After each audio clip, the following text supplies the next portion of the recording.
Oyaore nyakora Mogajwang kendo machiegni. Mane en Prime Minister Raila Amolo Odinga odhiambo makawuono biro rakore e twak gi jochung' ariyo moko magilaro godo lemo mar bedo jakom mar riwruok mar pinje Afrika AUC.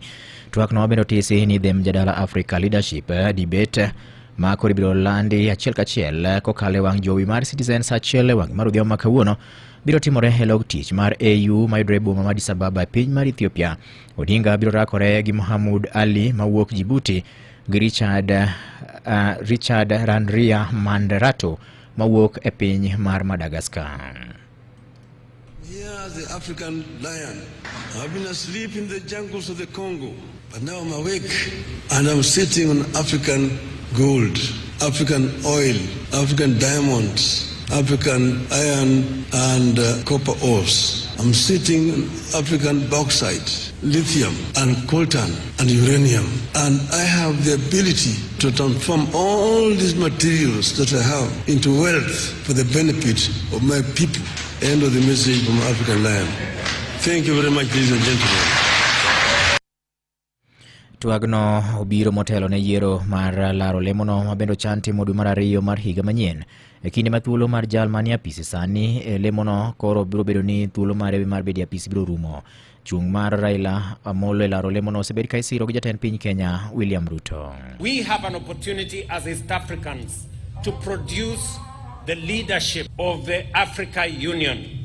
This time round, it is the opportunity for East Africa to produce the chair of the Africa Union. And in our midst, we have a solid candidate, a man with tremendous experience, a Pan-Africanist who can take this continent to the next level. I ask you as East Africans that we stand united behind the candidature of our former Prime Minister, the Honorable Raila Amolo Odinga. Imedo winjo weche matut e kor gwenge gi Vincent Otieno. Obila mago kwach kich omako miyo moro ma jahigni 25 gi akota mag njaga mapek giromo kilo 2 e lap ndeke ma Jomo Kenyatta Maidre County ma Nairobi.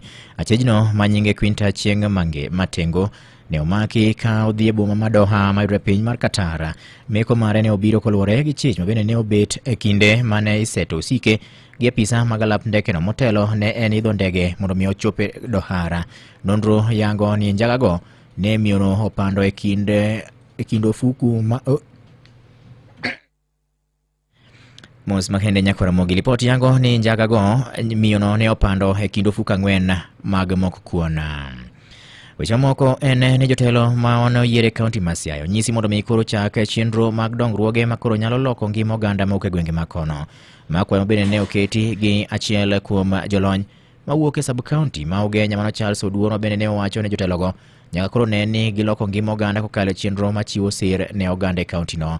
Kuoke kaunti ma Siaya George Amolo giler mathoth wachni. Achiel kuom jolony mawuok e sub county ma Ugenya migosi Charles Oduor Sind ema ochiwo kwayo no kowacho ni jotelo nego chugi chenro manyalo konyo e loko ngima jopiny. Jotelo moko setemo osekelo institutions, MP osekelo institutions, osegero gik madongo donge, but koro nitie direct benefit. To jotelo madwano yiergi kata moseyiergi akwayo ni tendu mondo bed telo makonyo jogi. Obed telo mar reality. Kik obed telo ni kisemiyo ng'ato siling 50 to wera to ode to chwer 50 to school fee otamre. Wabed jok ma nigi chuny ma ok dwan nyawadgi mondo bed gi shida. Nowe pare manie gweng' ma Mauna e sub county ma Ugenya kuno e seche mano chiwo ndigni ne moko kuom jogo manigi ng'ol kano fulo chenro magin godo mar kelo lokruok e ngima jopiny kokalo e riwruok mare midendo ni Oduor Sind Foundation.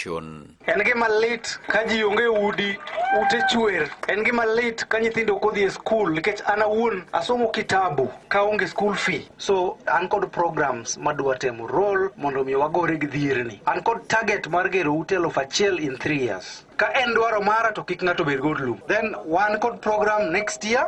Nyocha na wacho nuka ena bo chulo school fee nyithindo 100 lakini ayudo ka nyithindo ng'eny kora chope 300 kochakre Januari. Nyithindo 300 go wuok entire Ugenya nyaka chul gi school fee. Migosi Oduor Sind mabende e jatayo ritich ka riwruogno owacho ni thor mare maduong' en neno ni gikedo gi dhier ka okwayo jotelo duto mondo ginywak lwedo e wuodh loko ngima jopiny. Mano kagoja siasa mora mora dhier ema gorago. To mane medoro ng'ata man kod chuny bilano oriwre koda kati bed ng'a. Akwayi nikech antie gi gimilo miluongo ni Oduor Sin Foundation. Adi tudra gi ji mang'eny mondo mi wakony jogi. Abo temo loso gi jotendwa moko gi. I'll reach out to governor, MP mondo gi support initiative ma watimo. We are going to do that nikech gine jotendo wadonge. Koro nyaka gin be gikamin nikech jogi nigi shida. Kamoko kuom jotelo manoyuoro e nyasino, kamoting'o jatend rowere Robert Swesa, MCA machon Fredrick Opanga to kod MCA mogwel Fredrick Odhiambo duto nosingo chung' kode. Wadwaro ni jotelo duto gibed jotelo makawo mufwano mar Oduor Sin. Ana somo jera kae, tang'eyo gima somo en makiwacho ni dwa miyo gi school fees. An ajiwi kenda bugo tiendi mondo mi nyithiwa osom. To an kuma wacho ni chali ana bende kuma dwa konyiko. Jomong'ol gi nyaka wabende watum gi assessment. Makiluongo gi hama takelo jogo matimo assessment kani titimo nigi nono to moloyo. Kendo tieni gin mabende wasokelo kata luthe. Kata gi jogo man gi ma itgi no kwakelo gigo ma giketi itgi. Ne Radio Ramogi e kaunti ma Siaya, an George Amolo. Imedo winjo weche matut e kor gwenge gi Vincent Otieno. Moko kuom jopuonjre mag mbalariany ma Nairobi oramo ni koro gidhi timo duto manyalore neno ni nyasi mar rwako ogudu kata graduation mbalariany no ni godo odiochieng' ma kawuono obedo gi ng'ikruok. Jopuonjre go ne obwogo mar biro timo mano ni mar ka tiegruok no ne ogologi oko e listi mag jok monego bed ni koro irwako negi ogudu. Giwacho ni ne gisetimo gik moko duto madwarore to kata kamano pod ne tat somo no ne otwoto gi oko e listi mar graduation. And this associate dean is the one who seems to be powerful. His name is one Dr. Gidhi. For accountability, Gidhi must go. For students to graduate, Gidhi must go. We will not relent to see University of Nairobi being overtaken by small universities, others. Yeah. Because of the one management, and therefore this is a warning from the students. Will they finish school? That's the key question. Will we finish school? We want to know, and that can only be demonstrated once our seniors are given a chance to graduate. We will explore every avenue available to us, including further peaceful demonstrations and legal redress to ensure justice is served. Kata kamano tende mbalariany to ne okwedo mokalo weche makamao ka bende olewo ne jopuonjre mane opuodhi ne nyasi mar rwako ogudu kata graduation machimo odiochieng' ma kawuono ne osenyisgi mondo mi koro gibed gi ikruok mar timo mano kendo lipod makamano ne ochwal negi kod senate mar mbalariany no. This act is not only a blatant violation of our rights, but also an acceptable breach of the trust students place in the institution.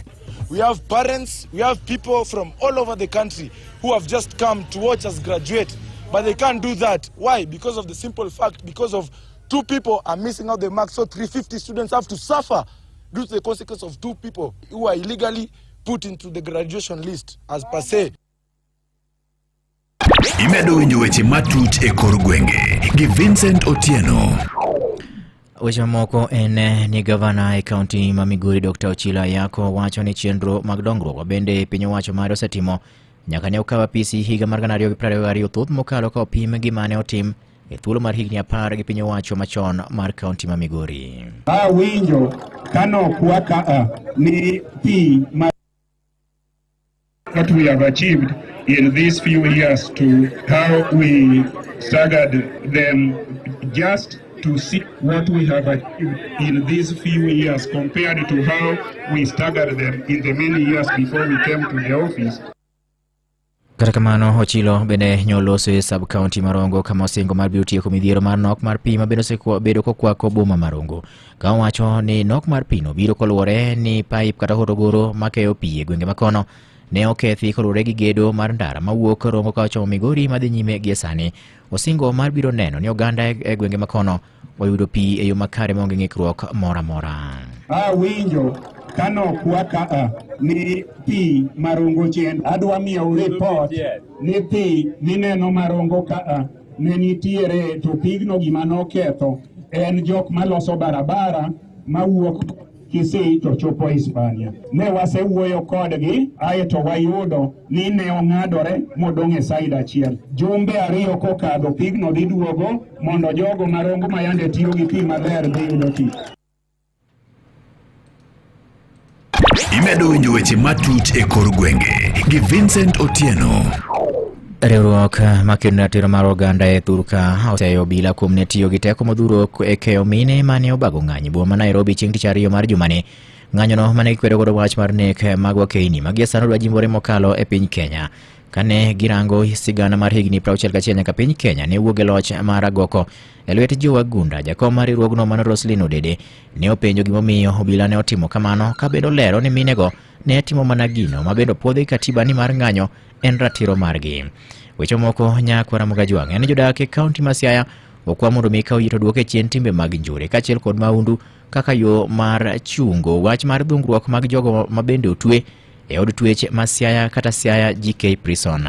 Komanda mar obila e od twech no mano Simon Mayo owacho ni koro sane joma otwe e jela no kwan gi romo 600 ka od twech no to nyalo mana ting'o joma otwe maromo 250 kende.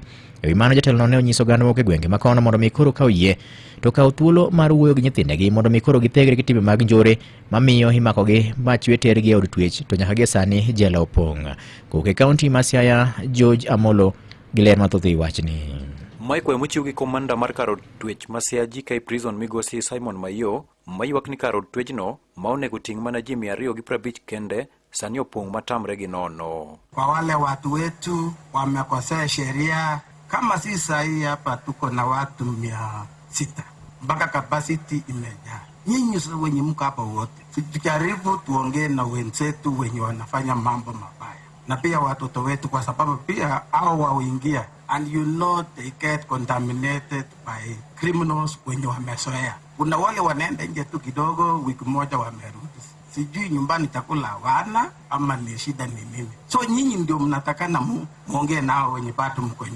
Ne bende okonogi ni wach weyo nyithindgi ni donjore timbe njore kaeto bang'e gibiro warogi kuonde ute twech kelo mana dhier ne thoth familia emomiyo nego wuok kodgi mondo giwere chutho gi timbe makamago. Ingawaje niliuza siku moja nikaambiwa ya kwamba ati nyinyi mnapenda sana kwenda kulipa fine. Mtu mmoja akishikwa wanaenda kutafuta fine, wanauza ng'ombe, sio wanauza nini, alafu unaenda kutoa mtu. That is not right because you are depleting the resources in your families. So tujaribu tuache, crime does not pay. So wewe ujue tu ukikuja jela, kitu ya kwanza ile umepoteza ni time yako ya kufanya mambo yako. Na ni kwa sababu ya vitu kidogo tu wizi mambo ya kupikana. Migosi Mayo nowacho weche gi Siaya KMTC e kinde nyasi mar Jamhuri Day kata kamano nopuoyo jok ma wakeini mai kaunti ni kowacho ni gin kwan gi ok thoth e kuonde ute twech. Mimi nashukuru the ladies, wanawake. Chela yetu ya Siaya, mimi kama county commander, wanawake hawako. Tumjipigie makofi. They are always less than 20 in that prison. Na huko kwa wanaume wamejaa, hata mpaka tunaambia magistrate jaribu hata kupewa free bond kwa sababu services itaenda chini. So ladies, thank you na muendelee hivyo. Ne Radio Ramogi County ma Siaya and George Amolo. Imedo winjo weche matut e kor gwenge gi Vincent Otieno. Nyakwara Mugajwang' gi lipot mar George Amolo koke kaunti ma Siaya ema chope giko mar mi weche manyien kaka ne gimolo ne mesa mar kawo weche manyien Radio Ramogi. Watudre ka oromo saa 7 thuolo buduka mar mi weche manyien adimba. Magone matut e kor gwenge gi Vincent Otieno.